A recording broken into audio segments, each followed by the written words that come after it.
ನಮಸ್ಕಾರ ಮಾಡಿ ಇದು ಗುದ್ಲಿ ಪೂಜೆ ಮಾಡಿ ಹೊರಟ್ಬಿಡೋಣ ಅಂಥೇಳಿ ಆಮೇಲೆ ದೇವಿ ದರ್ಶನ ಮಾಡಿ ನಾನು ನನ್ನ ಕ್ಷೇತ್ರಕ್ಕೆ ಹೋಗ್ಬೇಕಾಗ್ತದೆ. ಬೆಳಗ್ಗೆ ಮಾನ್ಯ ಮುಖ್ಯಮಂತ್ರಿಗಳು ಶಿವಮೊಗ್ಗಕ್ಕೆ ಬಂದಿದ್ದರು ಬೆಳಗ್ಗೆ.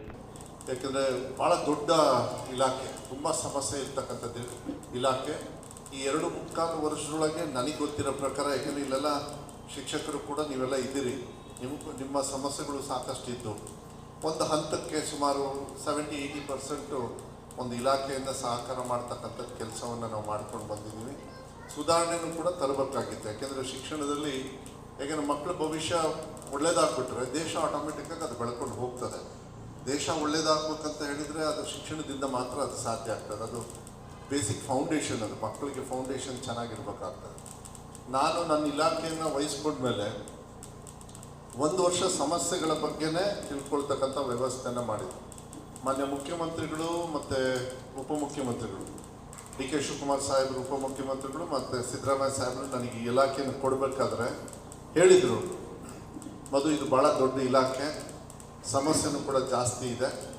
ನಾನು ಮೊದಲನೇ ಬಾರಿ ಸಚಿವನಾಗಿದ್ದು, ನಾನು ಮುಂಚೆ ಯಾವತ್ತೂ ಕೂಡ ಆಗಿರಲಿಲ್ಲ.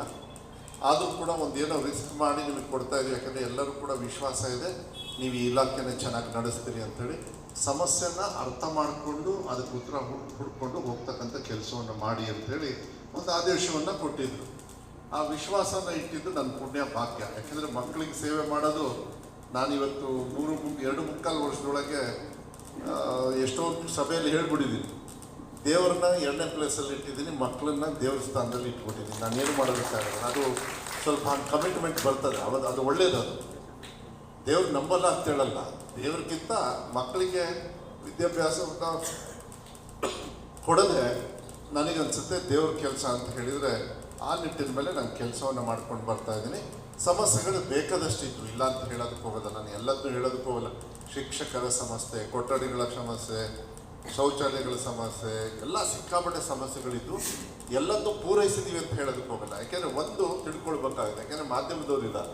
ಯಾಕಂದ್ರೆ ನೀವು ಪ್ರಶ್ನೆ ಕೇಳಬೇಕಾದ್ರೆ ಭಾಳ ಈಸಿಯಾಗಿ ಕೇಳಿಬಿಡ್ತೀರಿ, ಆದರೆ ನಮಗೆ ಬಳಿವಳಿಯಾಗಿ ಯಾರು ಕೊಟ್ಟಾರೆ ಇದನ್ನೇ ಅನ್ನೋದು ನಾವು ಹೇಳಬೇಕಲ್ಲ, ಯಾರು ಕೊಟ್ಟಿರ್ತಾರೆ ಅಂತೇಳಿ. ಶಿಕ್ಷಕರ ಸಮಸ್ಯೆ ನಾ ಬಂದಮೇಲಾಗಿದೆ, ಇಲ್ಲ ಅದು ಮುಂಚೆ ಇತ್ತು, ಅದು ಪೈಲಪ್ ಆಗಿ ಆಗಿ ಆಗಿ ಆಗಿ ಇಷ್ಟು ದೊಡ್ಡ ಗಾತ್ರದಲ್ಲಿದೆ, ಮಕ್ಕಳಿಗೆ ಶಿಕ್ಷಣವನ್ನು ಕೊಡೋಕ್ಕೆ ಆಗಲಿಲ್ಲ. ಅದಾದಮೇಲೆ ನಾನು ಕೂಡ ಅಲ್ಲಿ ಒಂದೇ ಸತಿಗೆ ಆರ್ಥಿಕ ಹೊರೆನೂ ಕೂಡ ಆಗ್ತದೆ.